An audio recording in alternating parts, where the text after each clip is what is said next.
জুলাই আগস্টের গণহত্যায় সাবেক প্রধানমন্ত্রী শেখ হাসিনা ও সাবেক স্বরাষ্ট্রমন্ত্রী আসাদুজ্জামান খান কামালের বিচার শুরুর আদেশ দিয়েছেন আন্তর্জাতিক অপরাধ ট্রাইব্যুনাল। সেই সঙ্গে আলোচিত এই মামলায় আগামী ৩ আগস্ট সূচনা বক্তব্য উপস্থাপন শেষে ৪ আগস্ট থেকে সাক্ষ্য গ্রহণের দিন ধার্য করেছেন ট্রাইব্যুনাল।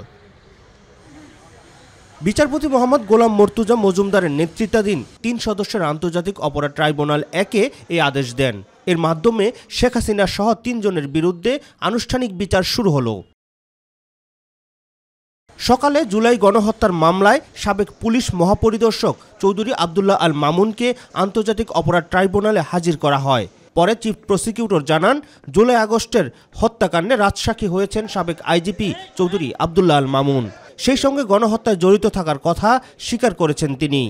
২০২৪ সালের জুলাই আগস্টে সংগঠিত মানবতা বিরোধী অপরাধের দায়ে তদানীন্তন প্রধানমন্ত্রী শেখ হাসিনা, তদানীন্তন স্বরাষ্ট্রমন্ত্রী আসাদুজ্জামান খান কামাল, তদানীন্তন inspector general of police Chowdhury Abdullah Al মামুনের বিরুদ্ধে আনুষ্ঠানিকভাবে অভিযোগ গঠন করেছেন এবং আগামী ৩রা আগস্ট এবং ৪ঠা আগস্ট এই ২ দিন ওপেনিং স্টেটমেন্ট এবং সাক্ষীর পরীক্ষার জন্য দিন ধার্য করেছেন, অর্থাৎ ওই দিন সাক্ষ্য শুরু হবে।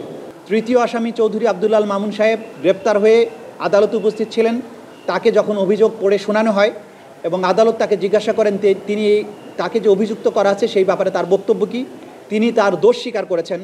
গত 12 মে জুলাই আগস্টের গণহত্যার ঘটনায় শেখ হাসিনার বিরুদ্ধে তদন্ত প্রতিবেদন দাখিল করেন তদন্ত সংস্থার কর্মকর্তারা। তদন্ত প্রতিবেদনে জুলাই আগস্ট গণহত্যার নির্দেশদাতা হিসেবে শেখ হাসিনার নাম উঠে এসেছে। হাসিনা ছাড়াও এই মামলায় অপর 2 আসামি হলেন সাবেক স্বরাষ্ট্রমন্ত্রী আসাদুজ্জামান খান কামাল ও সাবেক আইজিপি চৌধুরী আবদুল্লাহ আল মামুন। রাকিব হাসান, মাই টিভি, ঢাকা।